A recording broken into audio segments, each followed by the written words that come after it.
8'de Sağlık'ta şimdi konuğumuz eğitimci ve yazar Murat Tunalı. Murat Hocam hoş geldiniz. Hoş bulduk. Merhabalar. Nasılsınız? Teşekkür ederim. İyiyim. Çok sağ olun. Hoş geldiniz hocam. Hoş bulduk. Hocam bugün öncelikle bir sosyal medyadan başlayarak Evet. programı açmak istiyorum. Normalde sosyal medyada gördüklerimiz artık herkesin, çocuk veya erişkin demeden insanların mutluluk algısını, hedef algısını değiştirdi. Sizin bu konuda normalde bunu hayatımızda başarıya ulaşmak için kullanabileceğimiz bir yönteminiz, bir öneriniz var mı bizim için? Var tabii ki. Şöyle, bir kere insanlar artık başkalarının ne diyeceğiyle ilgili düşünerek hayatlarını sürdürmeye başladılar. Çünkü önceden mesela bir ünlü gördüğümüzde, sosyal medyanın hayatımıza bu kadar nüfuz etmediği dönemlerde bir ünlü gördüğümüzde o ünlüyle fotoğraf çekilebilmek için kendimizi özel kılardık. Yani özel sayardık. Bak gördün mü ben filanca aktörle, aktrisle fotoğraf çekildim diye insanlara bunu gösterebilmenin ne kadar özel bir şey olduğunu gördük. Ancak şu anda o ünlü var ya, o ünlünün yerine kendimiz geçtik. Biz artık ünlü olduk. Çünkü insanlar bizi görüyor. Hatta şöyle düşünün, çok televizyonda, filmlerde oynayan bir aktörü tekmeleyebiliyor bile sosyal medyada kişi. Dikkat çekip onu kendisine muhatap aldırtabiliyor.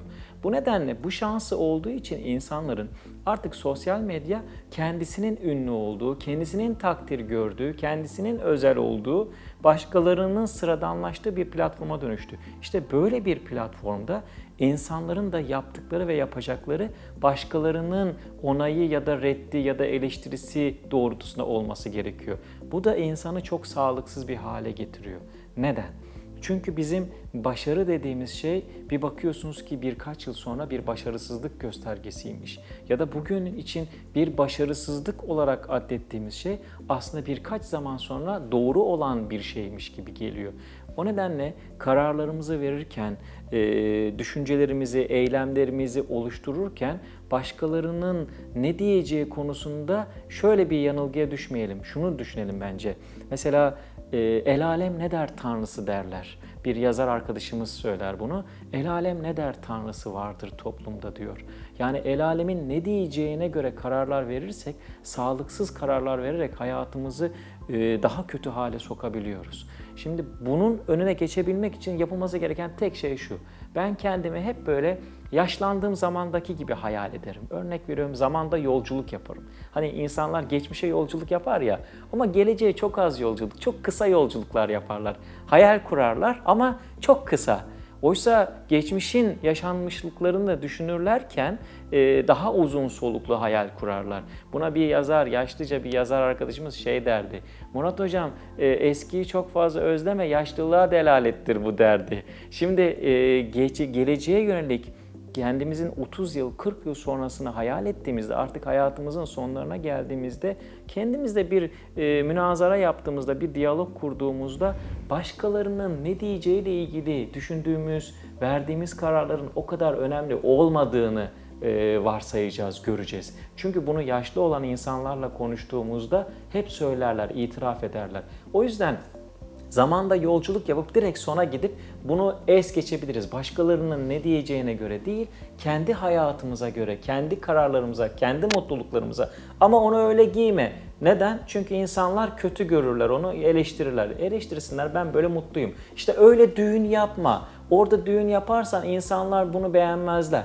Ben böyle düğün yapmak istemiyorum, canımın istediği gibi. Evliliklerde özellikle çok oluyor. Başkalarının istediği şeyleri yapa yapa evlilik kuruluyor. Bir bakıyoruz kendimi istediklerimize yer kalmamış, mutlu olabileceğimiz bir ortam oluşmamış artık. Bu sefer mutsuzluklar baş göstermeye başlıyor. O nedenle buna dikkat etmek lazım diye düşünüyorum. Evet. Murat Hocam, negatif telkin, subliminal, mesaj ve kelimelerin gücü kitaplarınızda bunlardan da bahsediyorsunuz. Evet.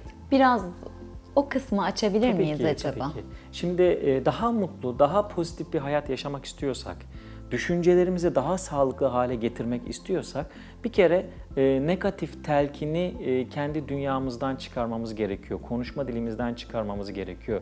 Mesela karşımızdakiyle konuşurken bir şeyi yapmasını istemiyorsak o yapmasını istemediğimiz şeyi söylemek yerine olmasını istediğimiz şeyi söylememiz gerekiyor. Bunu genelde karı kocalar ev hayatlarında ya da çocuk anne ilişkisinde, çocuk baba ilişkisinde çok yaşanır. Örnek veriyorum, ben size kırmızıyı düşünmeyin dersem ilk yapacağınız şey kırmızıyı düşünmek olur. Çünkü beyin kırmızıyı meşru hale getirip neyi düşünmemeliyim? Evet, bunu düşünmemeliyim. Tamam, artık düşünmüyorum, kaldırdım diyor. Ama bunu yapış sürecinde ortaya koymuş oluyor. İşte olumsuz davranışlar da böyle. Biz mesela bir şeyi yapmasını istemediğimizi söylediğimizde şunu lütfen şöyle yapma. Yani kaba olma, işte dağınık olma gibi söylemlerle bunu daha fazla meşru hale getiriyoruz hayatımızda. Negatif telkini yapmak yerine, örnek veriyorum, bir ev ortamında genelde bayanlar tertipli, düzenli, stabildir. Erkekler de dağınık olarak addedilir. Ve erkek çorabını atar bir kenarıya. Evin hanımı da der ki 50 kere söyledim, bu çorabı buraya atma. Oysa ki bu çorabı kirliliğe at telkini bundan daha güçlü bir yaptırımdır. Ben onu atmadım ki, kenara kaldırdım diyor adam mesela, bunu atma olarak görmüyor. Bunun gibi daha birçok şey var. Bir diğer unsur subliminal mesajlar. Hayatımızda o kadar çok var ki televizyonda, sosyal medyada, mağazalarda sürekli beynimizin alt kısmında al, tüket, onu al diye sürekli mesaj veriyor.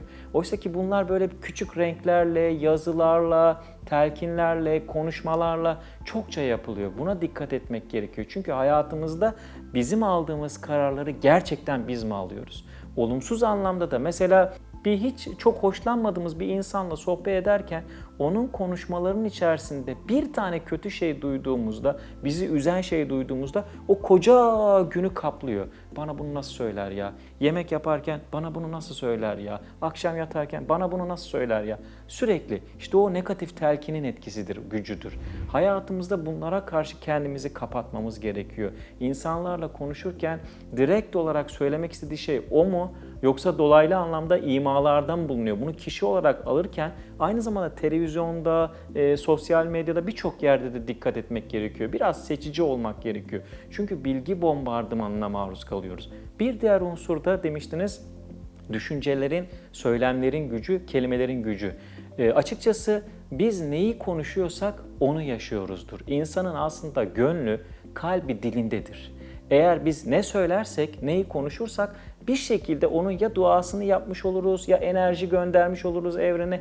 Hani hangi açıdan bakarsanız bakın.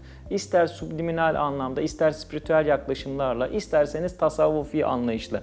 Ne söylerseniz söyleyin, diliniz neyi söylerse onu yaşıyoruz, onu ısmarlıyoruz. Ay aklımdan az önce seni geçirmiştim, bak pat diye geldin. Az önce seni konuşuyorduk, telefonla sen aradın, şimdi aradın, az önce söylemiştik, senden bahsediyorduk.